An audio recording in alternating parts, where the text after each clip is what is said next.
You're not paranoid. Some everyday designs really were made to mess with you. From outdated tech to fear-based rituals, the world around you is full of dysfunctional genius, and today we're breaking down 3 of the weirdest. Buckle up, Buttercup, because we're about to expose the strange underbelly of everyday things. Welcome to... Let's start with your keyboard. QWERTY. You know, the one you've used your whole life, it was literally made to slow you down. Back in the 1870s, early typewriters had a problem. People typed too fast, and the metal arms jammed. Picture it you, but in a waistcoat and bustle, absolutely it on a steampunk typewriter, only to have the whole thing collapse in on itself like a poorly built souffle. Not ideal, so what did they do? They intentionally scrambled the keys so it'd take longer to type. That's QWERTY. A layout designed for, not speed. And get this, there are faster, better layouts, like Dvorak. Ever heard of it? Probably not. Why? Because QWERTY got standardized before anyone could fight it. Like a virus, it spread from typewriter to typewriter, eventually infecting every computer, phone, and even that one weird gas station pump that makes you enter your zip code twice. It's the tyranny of the first mover, and frankly, it's insulting. So we're stuck using a system built on tech that doesn't even anymore. It's like driving a car with horse reins just because it feels traditional. Except it's not charming, it's just inefficient. We're all capable of typing faster, better, and with less finger strain. But QWERTY holds us back with its antiquated grip on our collective soul. It's a conspiracy, I tell you. Okay, maybe not, but it's definitely annoying. Now let's talk about airplane windows.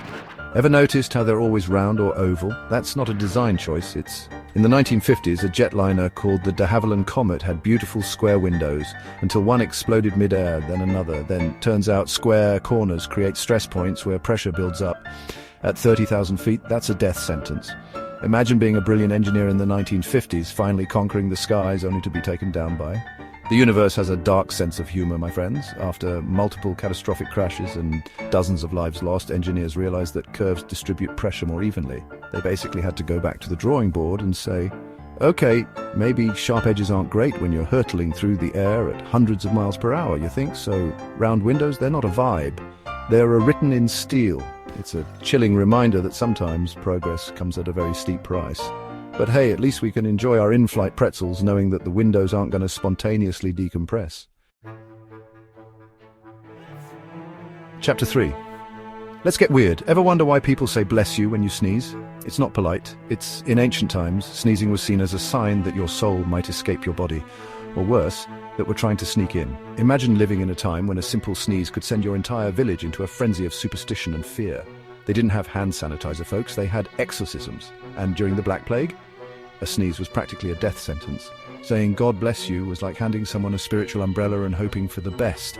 It was the medieval equivalent of throwing salt over your shoulder or avoiding black cats. Centuries later, we do it. Not because it makes sense, but because our brains run on old software.